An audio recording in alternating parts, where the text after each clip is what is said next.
Hello everyone, আসসালামু আলাইকুম। আশা করছি সবাই অনেক অনেক ভালো আছেন। আজকের ভিডিওতে আমি আপনাদের সাথে অনেক বেশি ইম্পর্ট্যান্ট একটা বিষয় নিয়ে কথা বলবো।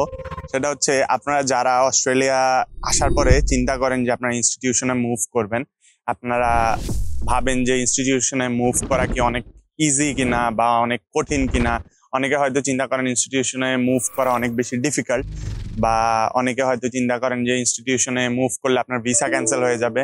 অনেকে চিন্তা করেন যে ইনস্টিটিউটে মুভ করলে হয়তো আপনার পিআর হবে না, বা ইনস্টিটিউটে মুভ করলে আপনি টিআর পাবেন না। সো আজকের ভিডিওতে আমি বেসিক্যালি আপনাদের সাথে কথা বলবো যে ইনস্টিটিউশন নিয়ে, এভরিথিং অ্যাবাউট ইনস্টিটিউশন। সো ভিডিওটা শুরু করা যায়। ফার্স্ট অফ অল, আপনারা যারা বাংলাদেশ থেকে ইউনিভার্সিটিতে আসতেছেন, আপনাদের যদি ফাইন্যান্সিয়াল ব্যাকআপ থাকে, আপনারা যদি ফাইন্যান্সিয়ালি স্টেবল হন, বা আপনাদের যদি ফাইন্যান্সিয়াল কোনো প্রবলেম না থাকে, আমি বলবো আপনারা ইউনিভার্সিটিতে পড়াশোনা কন্টিনিউ করেন। অ্যান্ড দেন আপনারা যদি ইউনিভার্সিটি থেকে ইনস্টিটিউশনে মুভ করতে চান, দেন আপনারা কি করবেন? সো ইউনিভার্সিটি থেকে আপনারা যারা ইনস্টিটিউটে মুভ করতে চাচ্ছেন, আপনাদেরকে একটা এজেন্সি খুঁজতে হবে। আপনারা যাকে ট্রাস্ট করেন, বা বাংলাদেশ থেকে আপনারা যে এজেন্সির মাধ্যমে আসছেন, আপনারা চাইলে ওই এজেন্সির মাধ্যমেই যাইতে পারেন। বাট মেক শিওর করবেন আপনারা তাদের সাথে ভালো একটা নেগোসিয়েশন করতেছেন, কজ আপনি যখন বাংলাদেশে থাকবেন তখন আপনার নেগোসিয়েট করার কোনো ওয়ে নাই। বাট এখানে আসার পরে আপনি চাইলেই তাদেরকে আপনি রিকোয়েস্ট করতে পারেন, বা তাদের সাথে আপনি একটা ভালো নেগোসিয়েশনে যাইতে পারেন। কজ যেহেতু আপনি ইউনিভার্সিটিকে যা পে করবেন বা ইনস্টিটিউশনকে আপনি যা পে করবেন, তার থেকে একটা অ্যামাউন্ট ওই এজেন্সি পাবে অ্যাজ কমিশন। সো ওরা যেই কমিশনটা পাবে, আপনি চাইলে ওদের সাথে ওরকম ডিলে যাইতে পারেন যে, দেখো আমি তোমাদের ইনস্টিটিউশনে যাইতে যাচ্ছি তোমাদের মাধ্যমে, সো তোমরা আমাকে কি ডিল দিচ্ছ? সো ধরেন ওরা বলবে যে 7,200 টাকা তোমার টিউশন ফি, বা 10,000 টাকার তোমার টিউশন ফিস, আমরা তোমাকে $1,000 পার সেমিস্টার আমাদের তরফ থেকে স্কলারশিপ দিব, বা $1,500 আমরা আমাদের তরফ থেকে স্কলারশিপ দিব।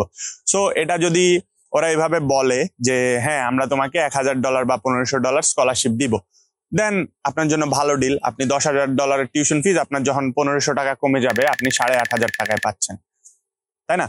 সো এইভাবে আপনারা চেষ্টা করবেন যে একটা ভালো ডিল খোঁজার। যেই এজেন্সির মাধ্যমে আপনারা বেস্ট ডিল পাবেন, আপনারা ওই এজেন্সির মাধ্যমে যাওয়ার চেষ্টা করবেন। অ্যান্ড দেন আপনি মেক শিওর করবেন, যদি ওই এজেন্সিকে আপনার একটু শেকি মনে হয়, আপনি একটা রিটেন একটা জিনিস নিবেন ওদের থেকে, যে রিটেন ওরা অ্যাকনলেজমেন্ট দিচ্ছে যে হ্যাঁ we are giving you 15% scholarship বা 10% scholarship from our side. So এইভাবে যদি আপনারা করেন, আপনাদের জন্য অনেক বেশি বেনিফিশিয়াল হবে বিষয়টা। দেন আসি, ইনস্টিটিউশনে মুভ করলে আপনাদের কি ভিসা ক্যান্সেল হয়ে যাবে কিনা, বা ইনস্টিটিউশনে মুভ করার রিস্ক কি থাকে।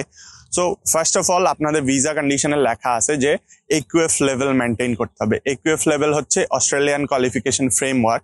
সো আপনারা অস্ট্রেলিয়ান কোয়ালিফিকেশন ফ্রেমওয়ার্ক মেনটেন করতে হবে। আইদার আপনি আপনার সেম লেভেলে পড়াশোনা করবেন, না হয় হায়ার লেভেলে।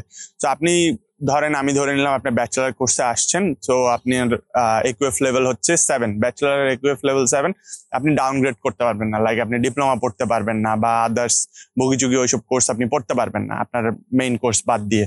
সো আপনাকে অবশ্যই আপনার একুএফ লেভেল মেনটেন করতে হবে। অ্যান্ড দেন আপনি এমন একটা ইনস্টিটিউশন চুজ করবেন যারা ক্রাইকস রেজিস্টার্ড, মানে অস্ট্রেলিয়ান গভর্নমেন্ট যাদেরকে স্বীকৃতি দিছে এখানে as an education provider run করার জন্য। সো আপনি তাদেরকে খুঁজে, ক্রাইকস রেজিস্টার্ড কোনো ইনস্টিটিউশন খুঁজে আপনি তাদের কাছে পড়াশোনা করবেন। দেন আপনার যদি প্ল্যান থাকে যে আপনি ধরেন যে, আমি ধরে নিলাম আপনি আইটি পড়বেন, বা আপনি আইটিতে আপনার ফিউচার গড়ার প্ল্যান করতেছেন। সো আপনি যদি আইটি পড়েন, আপনি চেষ্টা করবেন এসিএস অ্যাক্রিডিয়েটেড বা অস্ট্রেলিয়ান কম্পিউটার সোসাইটি অ্যাক্রিডিয়েটেড কোনো ইউনিভার্সিটি বা কলেজে যাওয়ার চেষ্টা করবেন। সো আপনি যদি এসিএস অ্যাক্রিডিয়েটেড কলেজে যান, দেন আপনার কোর্স কমপ্লিট করার পরে আপনার স্কিল অ্যাসেসমেন্টে কোনো ঝামেলা হবে না। আদারওয়াইজ আপনি যদি এসিএস অ্যাক্রিডিয়েটেড কলেজে না যান, বা ইনস্টিটিউশনে না যান, বা ইউনিভার্সিটিতে না যান, তাহলে আপনার হাই চান্স থাকবে যে আপনি স্কিল অ্যাসেসমেন্টের সময় এসিএস থেকে আপনাকে বলবে যে তোমার তো কোর্সগুলা এরকম এরকম ছিল, যে কারণে আমরা তোমাকে স্কিল অ্যাসেসমেন্ট করাইতে পারবো না, তোমাকে এই বাকি কোর্সগুলা কমপ্লিট করতে হবে। সো এই ক্ষেত্রে আপনাদের একটু সেফ জোনে থাকতে হবে। আপনারা যেই কোর্সে পড়বেন, ওই কোর্সের স্কিল অ্যাসেসমেন্ট বডি যারা, তাদের থেকে আপনি চেষ্টা করবেন যে অ্যাক্রিডিয়েশন আছে এরকম কোনো ইনস্টিটিউশন বা কলেজ বা ইউনিভার্সিটিতে আপনারা যাবেন। দেন হচ্ছে, আমি ধরে নিলাম আইটিতে আসছেন আপনারা ব্যাচেলারে, অ্যান্ড দেন আপনি আইটির ব্যাচেলার কোর্সে পড়তে গেলেন কোনো একটা কলেজে, ইনস্টিটিউশনে, কোনো প্রবলেম নাই, আপনার ভিসা রুলস ব্রিচ হচ্ছে না। অ্যাজ লং এজ আপনি ডাউনগ্রেড করতেছেন না, আপনি ব্যাচেলার থেকে আপনি ডিপ্লোমাতে যাচ্ছেন না বা অন্যান্য ভংচং কোনো কোর্স করতেছেন না, ততক্ষণ আপনার কোনো প্যারা নাই। এই হচ্ছে আপনার ইকুএফ লেভেল মেইনটেনেন্সের যে ব্যাপারটা, আপনার ভিসা ক্যান্সেল হয়ে যাবে কিনা। না, আপনার ভিসা ক্যান্সেল হবে না যদি আপনি আপনার ইকুএফ লেভেল মেইনটেইন করেন, আপনি যদি কোনো ফ্রডের পাল্লায় না পড়েন, আপনি যদি ব্যাচেলার কোর্সে এসে আপনি জাস্ট ব্যাচেলার কোর্সটাই করেন, মানে আপনার ব্যাচেলার কোর্সে এসে আপনি ডিপ্লোমাতে না যান, ভংচং কোর্সে না যান, তাইলে কোনো সমস্যা নেই।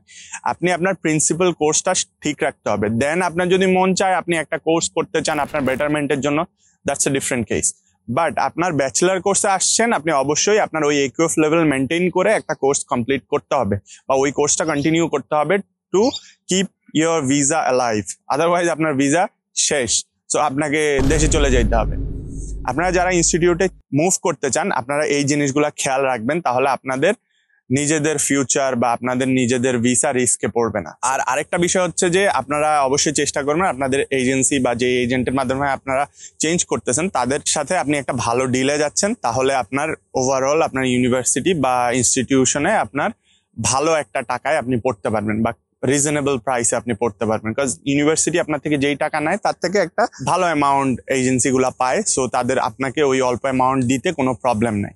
সো আপনারা চেষ্টা করবেন এভাবে ডিলগুলো করে আপনাদের ইকুএফ লেভেল মেনটেন করে আপনারা ইউনিভার্সিটি থেকে কলেজে যাইতে পারেন, কোনো সমস্যা নাই। সো এই ছিল আজকের ভিডিও। সবাই ভালো থাকবেন, সুস্থ থাকবেন। আসসালামু আলাইকুম।